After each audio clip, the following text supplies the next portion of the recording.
రేయ్, నన్ను టచ్ చేసింది కాకుండా నాదే తప్పంటావా?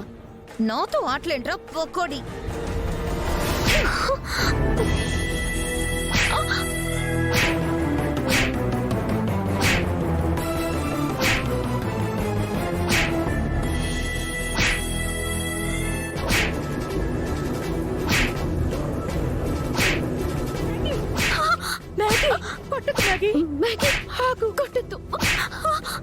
మ్యాగీ అంతగా ఆవేశపడతా ఉండదంటే ఏం చేసినావే? తనకి కోపం తెప్పించి తన్నించుకోవడం తిట్టించుకోవడం తప్ప ఏం పనుండదా ఏంది నీకు? ఆగు మ్యాగీ, అలిసిపోతావు.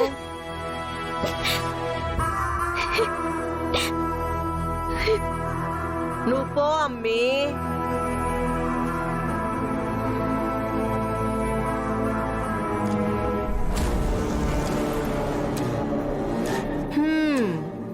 నువ్విట్ట ఆవేశపడితే ఆరోగ్యమే కాదమ్మీ, అందం కూడా పాడైపోదు.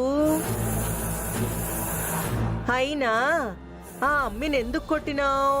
నాకు దానిలో ఆ వెంకిగాడు కనిపించాడు.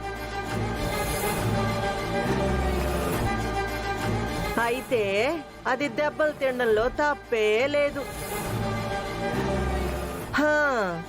జ్యూస్ అంతా పడిపోయి ఉండాదిగా, మళ్ళీ తెప్పించమంటావా అమ్మీ? జ్యూస్ వద్దు, ఏమీ వద్దు. అసలు నువ్వు నాతో మాట్లాడద్దు. ఇదేమి దూరం, మధ్యలో నేనేం చేసుండాను? ఆ వెంకిగాడిని అది చేస్తాను ఇది చేస్తాను నన్నా. వాడు నా కారు మీద కాలేసినా చివరికి వాడు నా మీద పడినా కూడా ఇంతవరకు వాడిని ఏమీ చేయలేదు. నీ కోరిక తీరకుండా నువ్వే అడ్డుపడ్డావు.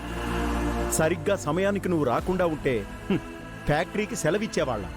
వాడి ఆత్మకు శాంతి కలగాలని సంతాప సభ కూడా ఏర్పాటు చేసేవాళ్ళం. అంత ప్లాన్ ఏం చేశారేంటి? పని చెయ్యని ప్లాన్ల గురించి మాట్లాడుకుని ప్రయోజనం ఏముండదమ్మీ, కంట సోస తప్ప.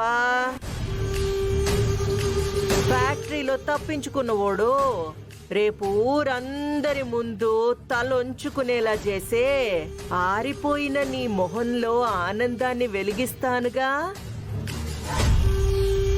సరేనా అమ్మీ? అత్త, ఆ మినిస్టర్ గారు వస్తున్నారు. పనైపోయాక ఫ్యాక్టరీలో పని వాళ్ళకి, ఎలక్షన్లు అయిపోయినాక ఈ నాయకులకి నాతో పనుండదు కదా. ఎందుకొస్తున్నట్టు? ఏ పద్దు, ఇది క్లీన్ చేయమ్మీ. వస్తున్నాను పెద్దమ్మా.